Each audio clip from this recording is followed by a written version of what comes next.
What's up, everybody? It's Redefined TV here, and today we're talking about Love-u-cation. Education on love. Let's go. We are currently living in a time where love can be mistaken for its evil third cousin, lust. They both can give you that warm, tingly feeling. They both can give you butterflies in your stomach. They both can have you daydreaming about that special someone when you're supposed to be listening to the professor in class or working for the job on your 9 to 5.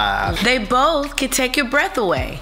But over time, lust will show its ugly, evil head because lust specializes in taking. And love specializes in sacrifice.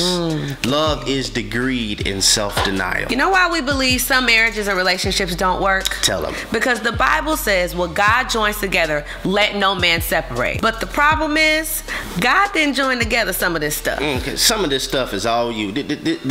God didn't join this stuff together. And this is a dangerous thing. Anytime we go outside of obeying God, we have to stay outside to keep what we got. Lord, please listen. You will always experience heartache and headache when you try to force to work what God has stamped, not my will. That's called unequally yoked. That's a whole nother webisode. We probably gonna do that. Unequally yoked, that's gonna be a webisode. Another reason we believe relationships and marriages fail is because they built their relationship on lust and not love. So yes, they will tell each other, I love you, but if they be honest, they really need to say, I lust you. And once they discover that for marriage or relationships to work, self-denial is required. Sacrifice is required. Vulnerability is required. And no secrets are allowed. Ooh, let's talk about secrets real quick. How is it you could touch all over each other's body, but you can't touch each other's phone? What's wrong with them knowing the password? Because if you don't give them the password, that can trigger thoughts of unfaithfulness, infidelity, a lack of trust, because you don't have to hide what you're not doing. You don't have to hide what you're not doing. And please remember this, cheating is not just having sex. Cheating is anything you wouldn't do in front of your spouse. That is the proper definition of adulterous behavior. And I know some people be like, it's the principle. What about my privacy? Right. It's not about your privacy. It's about unity. Please notice this. Adam and Eve were naked. And that's how relationships are supposed to be. You're supposed to be able to be naked with one another. But when there was sin, Adam and Eve tried to cover it up. They tried to hide it. You don't have to hide what you're not doing. You should be able to tell your spouse any and everything. Yeah. But you can only do this if you view your spouse as a teammate and not an opponent. And you have to make sure that you're their safe house for their feelings. Yeah.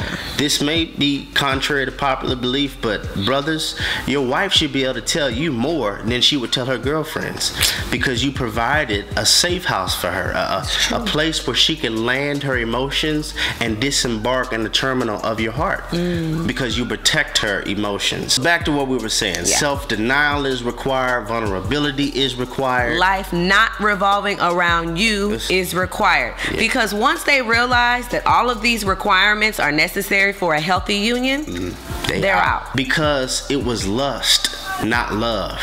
Marriage is a full-time job. Please don't sign up if you have a part-time work ethic.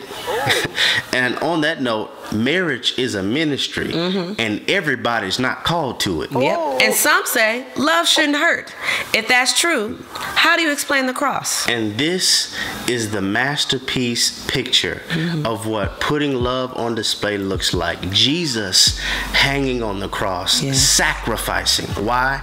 Because love is sacrifice. It's when, if I have to sacrifice what I really desire for the betterment of our union and our relationship, I love you enough to not give me what I want, because it'll help us to be better as a couple. That's what Jesus did. I don't want to die, but if dying makes us close again, if dying puts us back in alignment, I love you so much that I'm willing to die so that I could have you, because it's killing me to be without you. That's the perfect definition of love. What is love? Sacrifice. Now please don't misconstrue what we're saying. When both of you love each other, both both of you will be congruent in sacrificing, so that one of you will never go bankrupt, because she's constantly withdrawing and she's constantly depositing.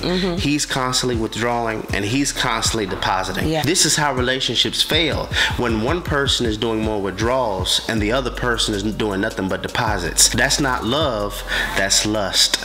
Lust takes, love gives. So this means there's no such thing as love at first sight. Because how do you sacrifice at first sight? I've never seen somebody so fine. I'm like, man, she is so fine. I just want to sacrifice for her. I want to die to myself. Man, I just don't want to have my way. She is so fine. I just want to deny my flesh. Love is something that's taught, and it's something that is developed. And you could tell how much somebody loves you by their willingness to sacrifice for your betterment. That's what love is. Sacrifice. Don't ask for the rain and then complain about the mud. What does that mean? Don't ask for a marriage and then complain about the sacrifices. Man, we just gonna end. That was so good. This is Redefined, where we're redefining relationships righteously. Right up the mountains high.